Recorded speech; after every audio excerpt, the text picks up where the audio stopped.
So hello everyone, আসসালামু আলাইকুম। কেমন আছেন সবাই? আশা করছি সবাই খুব ভালো আছেন, আর আমিও আলহামদুলিল্লাহ খুব ভালো আছি। আজকে দিনটা ছিল ঈদের তৃতীয় দিন এবং শেষ দিন, আর আজকে আমি আমার ছোট বেটিমার বাড়িতে ঘুরতে যাব।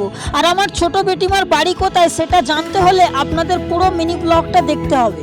দেখতে দেখতে ঈদেরও 3টে দিন কেটে গেল, তাই আজকে সকাল সকাল আমি বালিগঞ্জ থেকে ট্রেন ধরেছিলাম ডায়মন্ড হাবড়া লোকাল। আবার আমাদের সবাইকে কালকের থেকে নিজের ব্যস্ততার জীবনে ফিরে যেতে হবে, আর এই ঈদের খুশি নতুন করে মানাবার জন্য আবার টানা 1 বছর অপেক্ষা করতে হবে।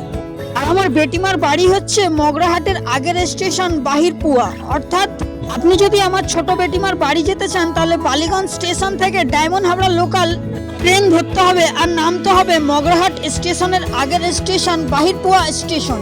আপনারা ওই মহিলাটাকে দেখতে পেলেন, ওটা হচ্ছে আমার ছোট বেটিমা, এবং উনি খুব ভালো মানুষ, মনটা পুরো মাটির মানুষের মতো।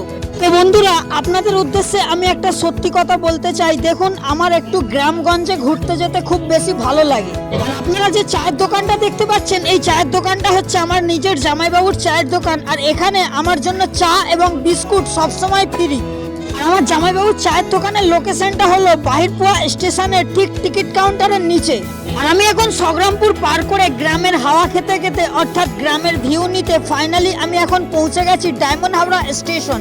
আর ডায়মন্ড হাবড়া স্টেশনে কত পরিমাণে ভিড় রয়েছে জাস্ট আপনারা একবার দেখুন। আর আমি ডায়মন্ড হাবড়া স্টেশন থেকে 5 মিনিট হেঁটে ফাইনালি আমি এখন পৌঁছে গেছি ডায়মন্ড হাবড়া নদীর ধারে।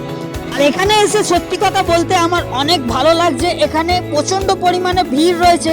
আমার এই জায়গাটাকে দেখে মনে হচ্ছে গরিবের দীঘা, অর্থাৎ আমি গরিব আর আমার জন্য এটা দীঘা। কারণ এই যে নদীর ধারে পাথরগুলো রয়েছে, আপনারা জাস্ট দেখুন একবার, দীঘার মতো ভিউ লাগছে। আর এই জায়গাটা প্রায় অনেকটাই ফেমাস। এখানে প্রতিদিন বিকালবেলায় প্রায় অনেক লোকজন আসে নদীর হাওয়া খেতে।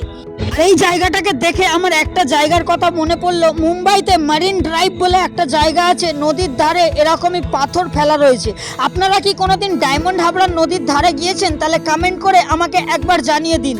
আপনাদের মধ্যে থেকে যারা যারা মুম্বাইতে মারিন ড্রাইভ থেকে ঘুরে এসেছেন তারা কমেন্ট বক্সে লিখে যান, আই লাভ মারিন ড্রাইভ। ডায়মন্ড হাবড়া পুলিশ স্টেশন থেকে এই নদীতে নামা বারণ করা আছে, ভুল করে কেউ নামবেন না। সো আজকের জন্য এতটুকুই, ততক্ষণের জন্য বাই।